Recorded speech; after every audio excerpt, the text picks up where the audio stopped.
Welcome back to Living in the San Francisco Bay Area. Today we are checking out the West End of Alameda Island. Alameda happens to be where I live, and I love living on this island in the Bay. There are only a few islands in the Bay Area that you can live on and own property on, so let's go check out the West End of this one.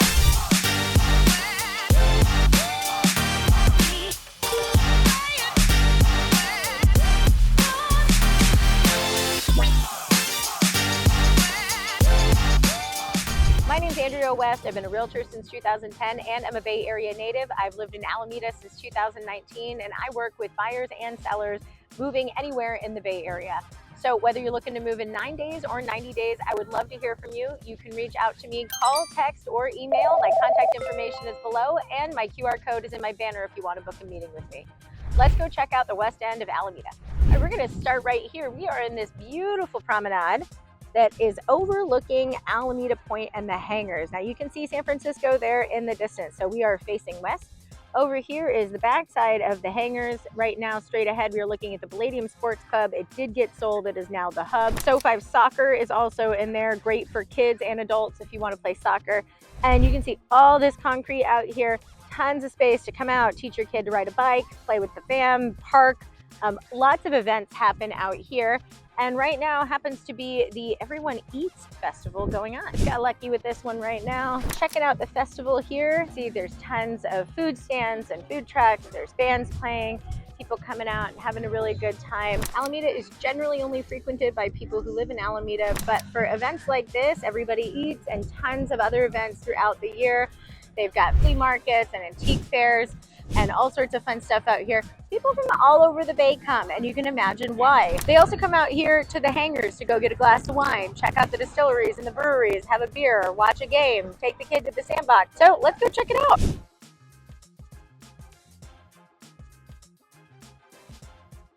All right, we are out here at Alameda Point. It is a gorgeous day to come out and get a drink. And that is what Alameda Point has become all about. Well, for the most part, with a few exceptions.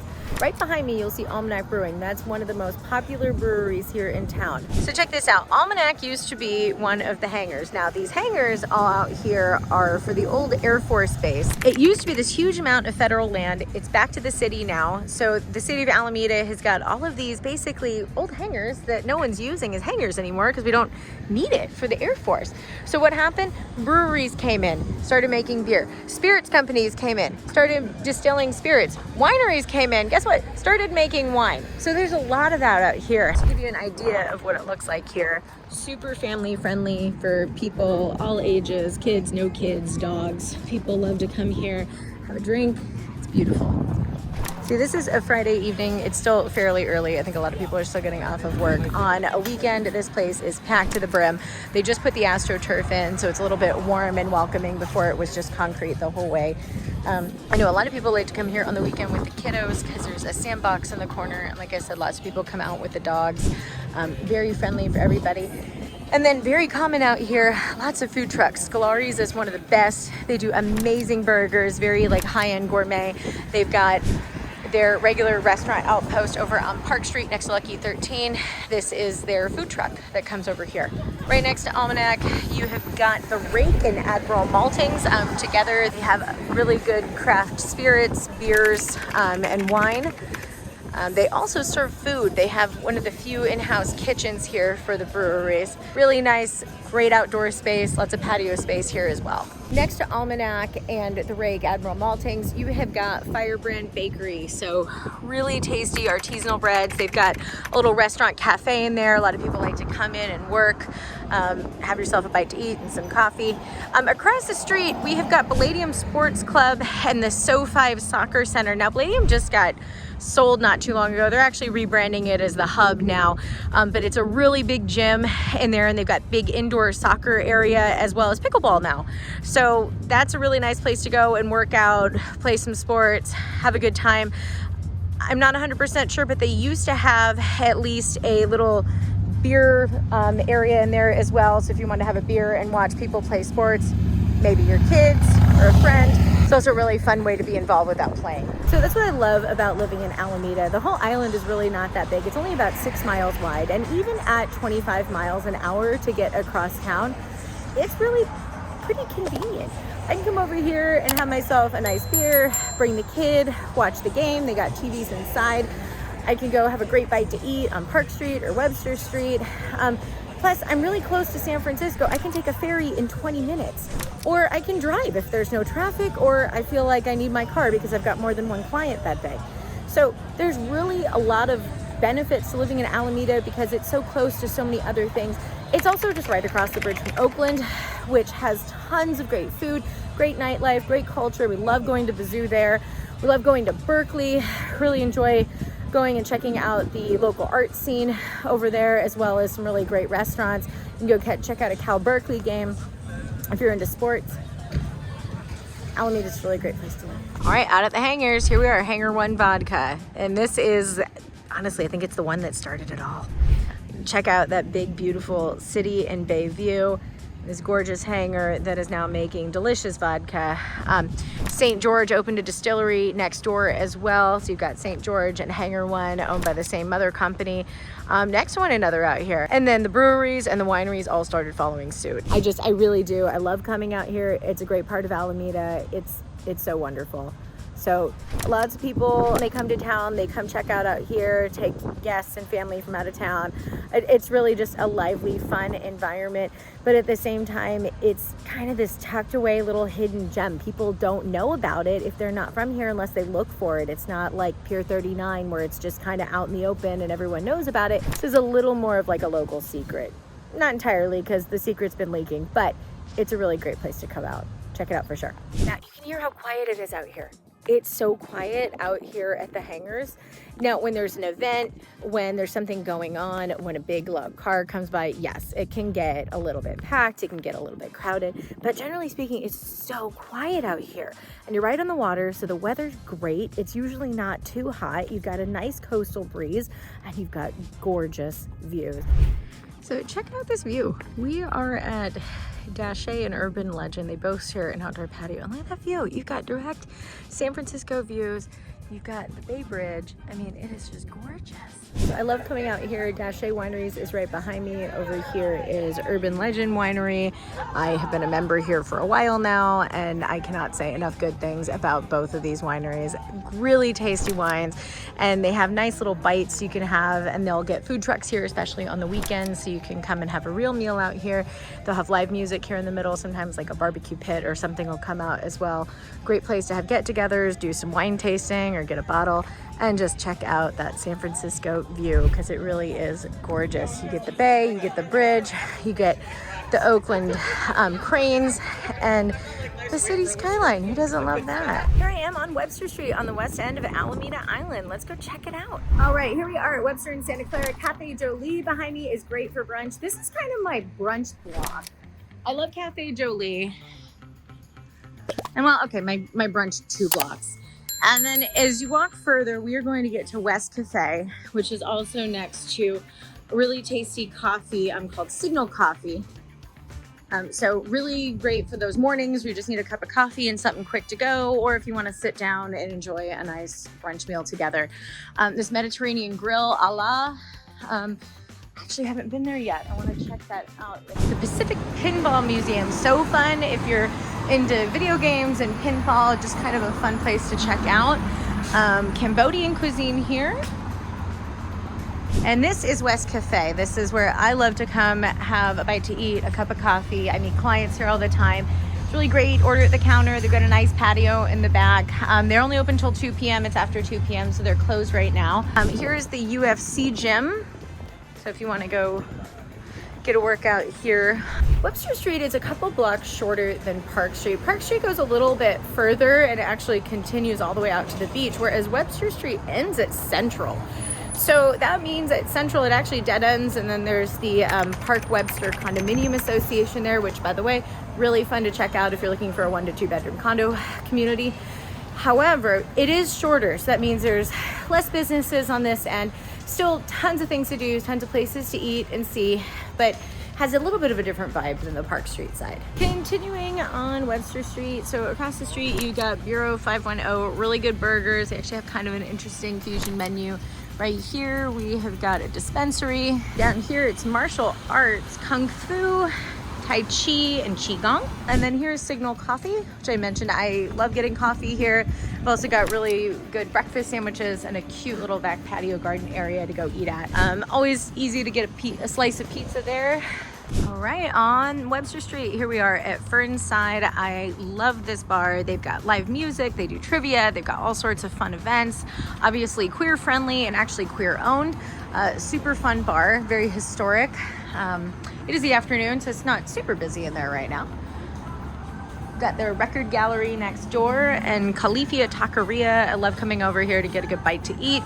And Califia is actually located right next to this like open space parking lot here where there's lots of events throughout the year. Lots of really fun events go here. You obviously have a stage for music and you can set up booths and vendors and put a whole little a little get together out here. It's super fun. There's tons of events throughout the year. So here are a few things that come over here. They put up signs here for the cultural events and community activities that happen in this open space. And you can just come and have a bite to eat here and enjoy the openness of that parking lot that they've turned almost into like this cute little patio for the neighborhood. You don't need to purchase anything when there's no event, you just come. And I think most events end up being free anyway. We're here at Taylor and Webster. You've got Nation's Burgers right there on the corner. This bodega store here on this corner. Continuing on Webster, there is a post office here, so you can go do your post here if you don't want to go over to South Shore. Coming up here on Dominico's Deli, they've got really tasty deli sandwiches, super popular for lunch. Providence Veterinary Clinic, I've heard great things from some of my friends who take their pets there. And then over here, we've got another Thai eatery next to the deli. Up to you, Thai. And this has changed over a couple times recently. Now it is a Japanese restaurant called Waki. It looks really tasty. I'm gonna have to check that one out. Here we are with another bodega. Now across the street, you've got Neptune Plaza. There's like Lee's Donuts, a tea place. So this is the 1400 Bar and Grill. Used to be Kroll's. It has been here since 1883. This is one of the oldest restaurants here in Alameda. Really tasty for brunch, which is when we come in a lot, but they do have a full bar, so you can come in, have a drink, watch the game. Really cool spot. Got a lot of charm to it. Very cool local vibe. And then this is more of 1400 here. As I mentioned, Alameda is really only about 6 miles wide. It's not the biggest island. So you're thinking you've got a downtown on the West End, which is Webster, and then you've got a downtown on the East End, which is Park. Why do we have 2 downtowns on such a small little island? Well, that's one of the beautiful things about this island. Even though it's not very big, it's got a ton of culture, a ton of life, a ton of local businesses, and great places to hang out. That's what I love about living here.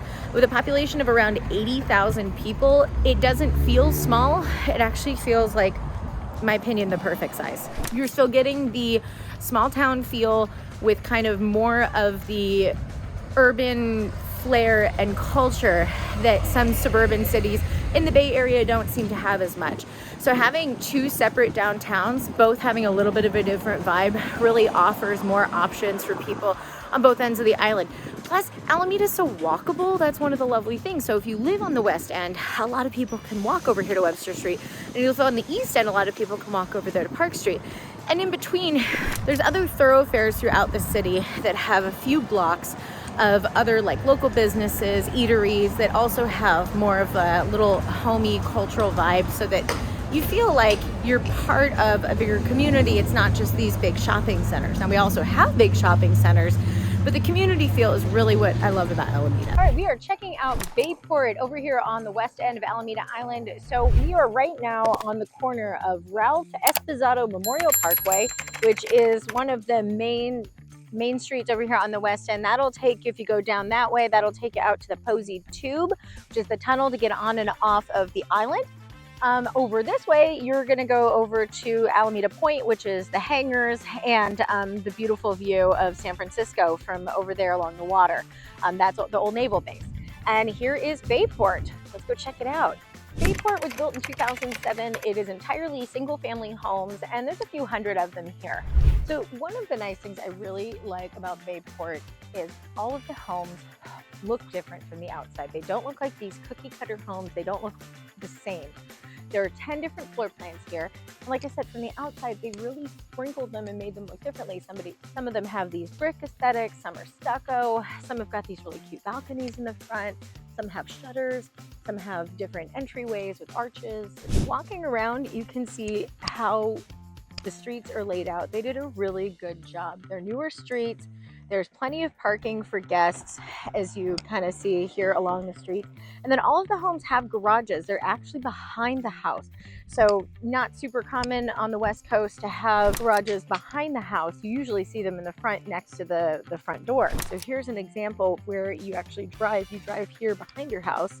You get to pull in your garage there. So all of the houses do have garages, but you don't see them from the street, which really gives a nice, charming appeal to the street and the neighborhood overall. So when you come home, you actually drive down these kind of driveways or down these streets, and then tucked away back here, you've got garages. Now, as I mentioned, they're all single family homes. So you do have some outdoor space. The configuration for the outdoor space is different depending on the floor plan that you ended up purchasing. And what I love about the floor plans is they're all different. So you could have a 3-bedroom or a 5-bedroom home somewhere in between. Just to share a quick story, I had a mature couple buy a beautiful house out here for them, their dog, and her parents. Their parents were seniors. They didn't want to deal with the stairs. So having that bedroom and bathroom downstairs was essential for them. It was perfect. They had a great layout. Mom and dad had the bedroom and bathroom downstairs. The couple had 3 bedrooms and 2 bathrooms upstairs. That meant they can have their home office, a guest room, and their bedroom. Plus the dog had the outdoor space. It was a win-win for everybody. The whole family loves it. That being said, Bayport is for people of all ages and all walks of life. You'll see seniors, you'll see young people, you'll see families with kids, you'll see dogs, cats. Everyone is welcome here. You can see kind of how clean and open the streets are. There's tons of street parking, so when you have guests over, they can park on the street. As I mentioned, you have a 2-car garage behind your house. And a lot of the landscaping is really nice. The HOA does cover the common area landscaping. It's a few $100s a month. That is, of course, subject to change.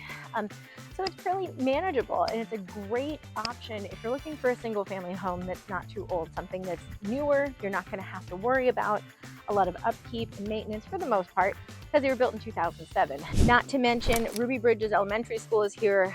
You're just a few minutes from Target. You can walk or bike or drive, of course. And then you've also got the Main Street Alameda Ferry, which is close, which is over near Alameda Point. There's also the water taxi that'll take you out to Jack London Square, and that's right by Target. There's a playground at Target if you've got a little one.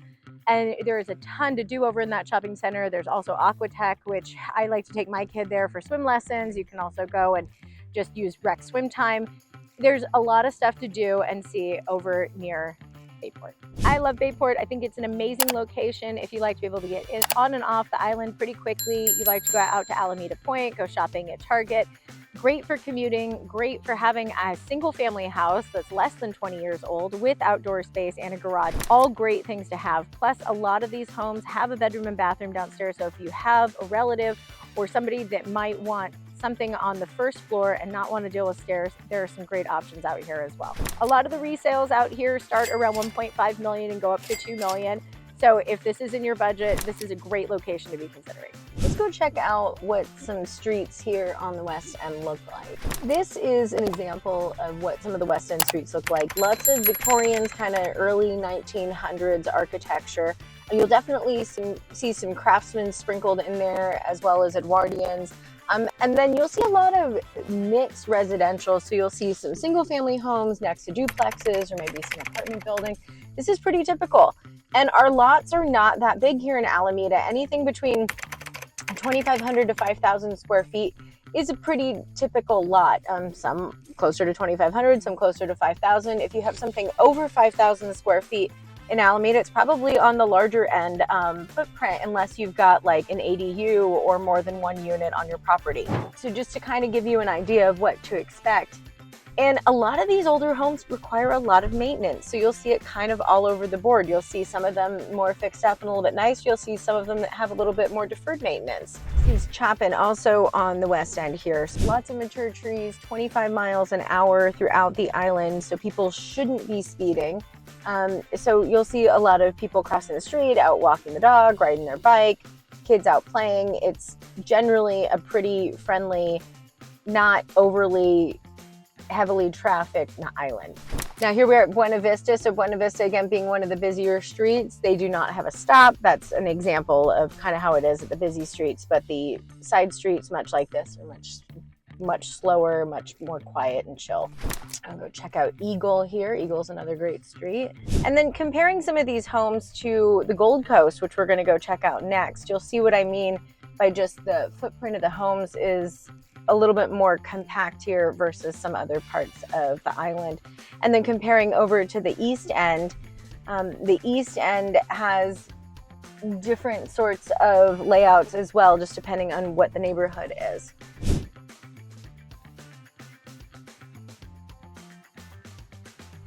Are at Ballena Bay. This is off Alameda Island on the bay side. So looking at that over there, you've got the city of San Francisco on the other side of the Bay Bridge. That way is actually Oakland, so that's over on the mainland on the East Bay side. You can see these are beautiful views. It is gorgeous out here year-round, and it's really quiet and really mellow. And you can check out kind of the coastline here. Much more rocky terrain, so great for fishing, great for kind of walking along this walking path. Tons of parking over here, and just gorgeous views. We're here at sunset. You can see the boats in the harbor over there, then you can see the Bay Bridge, and this is a nice clear day. It's amazing. There's a little market there and my favorite Moroccan restaurant, Abigail's, and then there's lots of marinas and docks over there. So if you are a big boat enthusiast, you like your watercraft sports, Ballena Bay is an excellent option for living, especially if you want something like a boat dock off of your home. And overhead, you can hear the airport is over in Oakland, so you can hear the planes, and you can actually see one right there way off in the distance taking off and coming up. Really fun to see out here on Alameda Island. You can definitely hear plane noise in some places. In my opinion, and most people's opinion who live here, it is not an invasive noise. You hear it occasionally, and then it depends on where in Alameda you are. Here is the marina on Ballena Bay. See how nice and open and clean that is. You can come down here, you can rent a marina slip, keep your boat out here. And then some of the residences further in, they have marina slips that come with their property. So if you have a boat, really convenient, you have your house and your boat right there. Over there you can see kayaks as well off in the distance.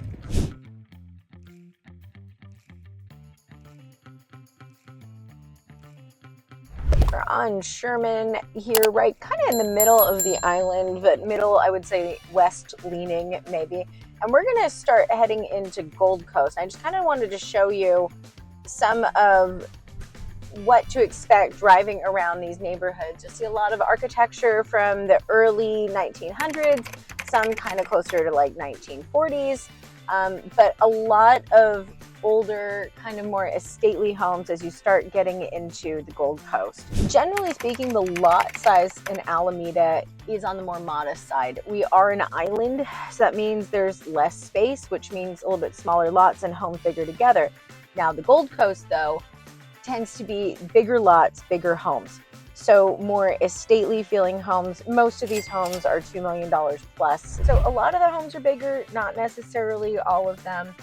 You can see a lot of them have got these detached garages. Some of them were added on later because this neighborhood is an older neighborhood. They don't necessarily have garages incorporated into their architecture from the get-go. To give you an idea of the homes walking around, really mature landscaping, beautiful homes, just much more estately in size. They've got these big porches, these beautiful lawns. They've got much larger lots as well. Being that they are bigger homes on bigger lots, they are more expansive. A lot of people who like more space, like larger lots or like larger homes, really like the Gold Coast. And the charm of the Gold Coast is really just beautiful because look at all these mature trees, all this space that you get, and a lot of these homes just have so much character to them. Here we are on the end of St. Charles Street in Gold Coast, and you can see behind me this beautiful lagoon. Now, Gold Coast used to be the coast for Alameda, and then the city expanded the city in the mid-1900s, and they added these lagoons where the beach used to be for the bay. So you can see just how beautiful these lagoons are. So all of these homes from the Gold Coast have got this waterfront property for the lagoons, And then you can see on the other side of the lagoon, there's more kind of like 1940s, 50s, 60s architecture. And that's a lot of the lagoons around Alameda. There's several lagoons, not just in Gold Coast, and they're just so charming to have. It really brings a lot of charm to the island. You've got these palm trees. It kind of feels like you're in the Florida Keys.